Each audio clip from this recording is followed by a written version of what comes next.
Bodoland Fine Arts Academy फरायसालिया फरायसाफोरनि बायदिसिना सावगारि एरनाय हाबाफारि लादों। बाक्सा जिल्लानि सिङाव थानाय नावखाथानि Bodoland Fine Arts Academy फरायसालिया सुग्लाय सेरफांनि जोहोलावफुरि पार्कआव उन्दै गेदेर फरायसाफोरखौ लानानै सावगारि एरनाय बादायलायनाय हाबाफारि लादों। मिथिनो मोननाय बादिब्ला बेबायदि हाबाफारिखौ 4 बोसोर सिगांनिफ्रायनो दिनैसिम लाबोगासिनो।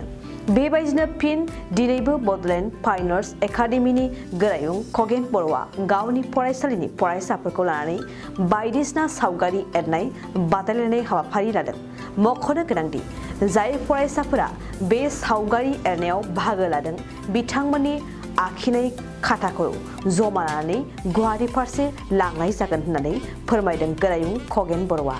बेजों लोगोसे आरोबाव जाय बिमा-बिफाफोरा गावनि गथ'खौ सावगारि एरनायाव सोलोंथाइ लाहोनो गोसो बिथांमोनखौ 8011826637 जानबुं अनजिमायाव जगाजग खालामहरनो थाखाय Bodoland Fine Arts Academyनि गोरायुं खगेन बर'आ खावलायबावो।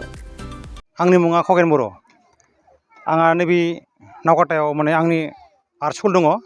आंनि स्कुलनि मुङा माने गोदोआव आसाम फाइन आर्ट ससाइटि नावकाटामोन।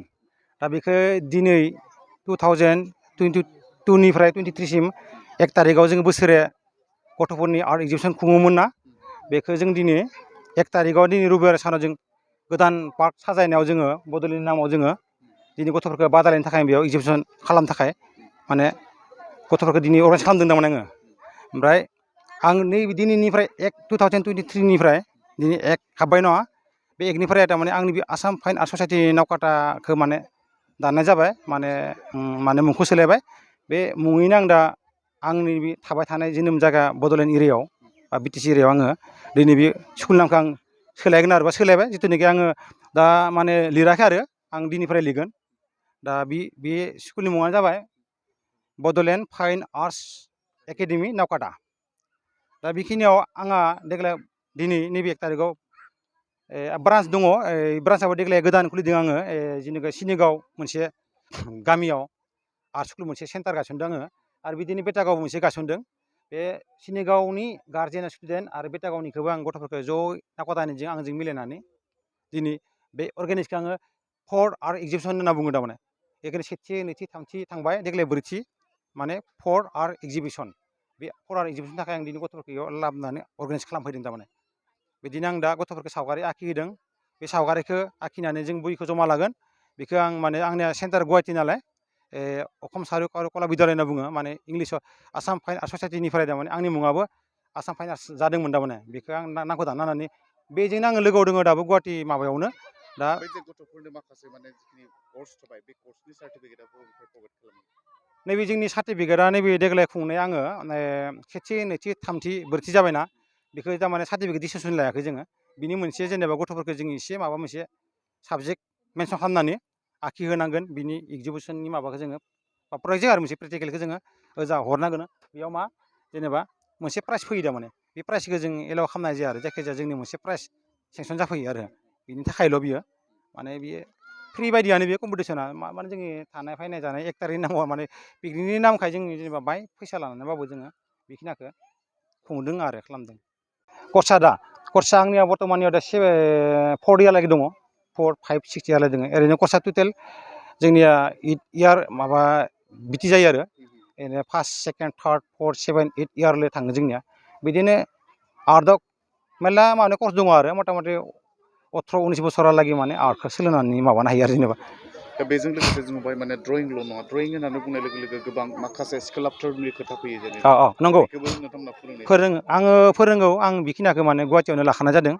नाथाय इयाव आङो गथ'फोरखौ दा लाथ'वाखै आरो जिथुनाखि स्काल्पचार माने जिथुनाखि क्राफ्ट माने जोंहा माबाजों कागज खेमसिजों हायो नालाय, बे स्काल्पचारजों जेखौ जोङो मुर्ति बानायो, सिमेन्टआनो जा पाथरानो जा बा अन्थाइयानो जा, जों बिदि हायानो जा बिदि बानायो होयो आङो।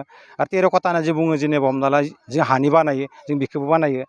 बिदिनो आरो जों बिम्बु औवाफोरनि बिम्बु काटिंना जों बेफोरखौ बानायजोबो आरो गासैबो बे थारमाने आर्टआव गोलैजोबो थारमाने। माने गासैखौ फोरोंनाय जायो, नाथाय आं बेफोरखौ माने सरासनस्रायै माने इउस खालामाखै आरो माने खासे खानै फोरोंदोंबाबो थारमाने बिदिनो आरो।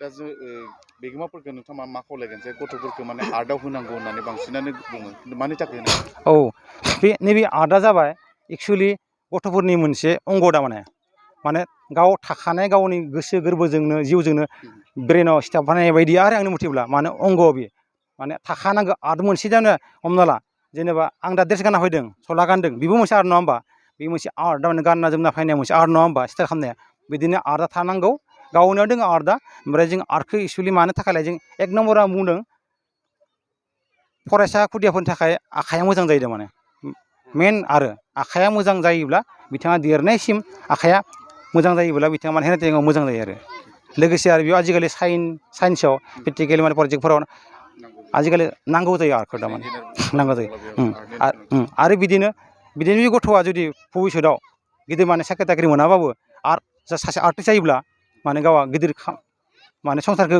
जिउ खुंना जानो हायो आरो जेनेबा आरो बिदिनो आर्टआवबो मोनसे लाइन दङ जोंना गभर्नमेन्ट लाइन दङ बेखौ जिथुनाखि बि पास जानांगौ आजिखालि क'क्राझारावबो दङ गुवाहाटियाव दङ आजिखालि बि पास जाब्लासो थारमाने आर्ट कलेजाव हाबहैनो हायो माने बे आर्ट कलेजाव हाबहैबानो नोंथाङा गभर्नमेन्टनि आन्दाराव साख्रि जालाङो आरो जेनेबा दा माने बिगोमाफोरखौ मानो थिनदों बेनो थिनदों आरो माने गथ'फोरा आरो अन्य माने थोंजोङै बयनिबो गथ' फरायो नङा होमबा उन्दैनिफ्राय जुदि फरायबा मोजां जागोन बेजोंनो सावगारि बोनायखौ जुदि लाङोब्ला माने आर्ट खालामनायखौ लाङोबा बिनि आखाइया मोजां जायो आरो माने गोसोआबो स्थिर जायो स्थिरयै थायो आरो बेस्थ' जाना थायो फरायनोबो गोसो जागोन बे आर्ट खालामनो गोसो जागोन अयना बेयो जोंनि क्लासआ ओरैनोथ' मिथिखायो अल इन्डिया वर्ल्डआवनो जोंनिया सुनिबार रुबिबार अयना बारावबो जायो बेखिनिया बेस्थ' जोङो ओरैनो उदां बादां थानाय बारखौ जोङो बेयाव बेस्थ' लाखिनो थाखाय जोङो आर्टखौ लानांगौ आरो ओंखायनो आं दा गार्जेनफोरखौ गासैखौबो माने नोंनि फिसा आंनि फिसा गासैखौबो लानांगौ होननानै बुंदों जों मोजां फोरोंगोन मोजां फोरोंगासिनो दङ जोङो माने आंनि उनाव आं थासान्दि आंनि सिगाङावबो थारमाने बेबायदिनो आर्ट लाइनाव मानसि जाहैनांगोन आरो जेनेबा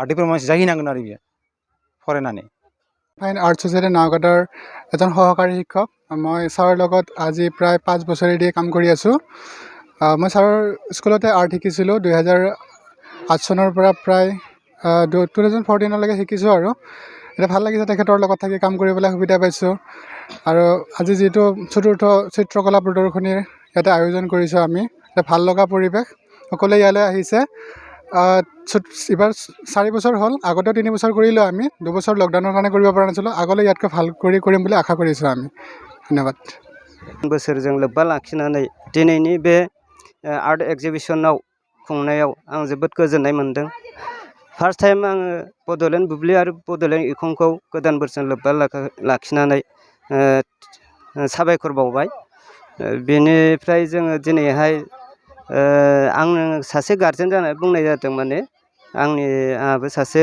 स्टुडेन्ट दङ बेयाव आर्टआव एडमिसन होनाय मथामथि 1 बोसोर जाबाय आं खोब मोजां मोनदों आरो बे आर्ट एक्जिबिसन जानायखौ देग्लाय आगोलनिफ्रायनो जाबोगासिनो दं बोसोरै बोसोर देग्लायबो जादों आरो फैबाय थानाय बोसोरफ्राव बिदिनो जाबावथों मोजाङै मोजां आरो खोनानाय मोन्दों माने नैबे आर्ट स्कुला मथामथि 23 बोसोर जाबाय होननानै खोनानो मोन्दों आरो मास्टारफ्राबो खोब मोजां आरो जायनि सालायगिरि हेडमास्टार बेबो मोजां मथामथि मोजाङानो सोलिदों आरो मोजां नांदों आरो दिनैनि माबाखौ आर्ट एक्जिबिसनखौ थेंक इउ ব্যক্তিলৈয়ে মোৰ ইংৰাজী নৱবৰ্ষৰ আন্তৰিক শুভেচ্ছা জ্ঞাপন কৰিছোঁ আজি বছৰৰ প্ৰথমটো আৰম্ভণিৰ দিন আৰু আমাৰ উঠি অহা প্ৰজন্মৰ বাবে সৰু সৰু শিশুসকলৰ বাবে এইটো খুব মানে ভৱিষ্যত মানে উন্নতিৰ এটা পথ বুলি আমি ধৰি ল'ব পাৰোঁ মনৰ উৎসাহ দিব পৰা আজি মানে ছবিৰ যিটো এক্সিবিশ্যন মানে কাৰ কিমান ভাল হৈছে বা কাৰ বেয়া হৈছে এইটো ইম্পৰ্টেণ্ট নহয় ইম্পৰ্টেণ্ট যে তেওঁলোকে নিজে চাই নিজৰ জ্ঞানেৰে মানে যিটো তেওঁলোকে আঁকিছে আমি সেইখিনিতে কিবা এটা মানে ধৰক অনুমান কৰিব পাৰোঁ যে তেওঁলোকে কিবা এটা কল্পনা কৰিছে গতিকে ভাল লাগিছে আৰু ভৱিষ্যতে আৰু আগবাঢ়ি যাব সকলো ল'ৰা ছোৱালীসকলে এইখিনি কৈয়ে মই মোৰ বক্তব্য সামৰিছোঁ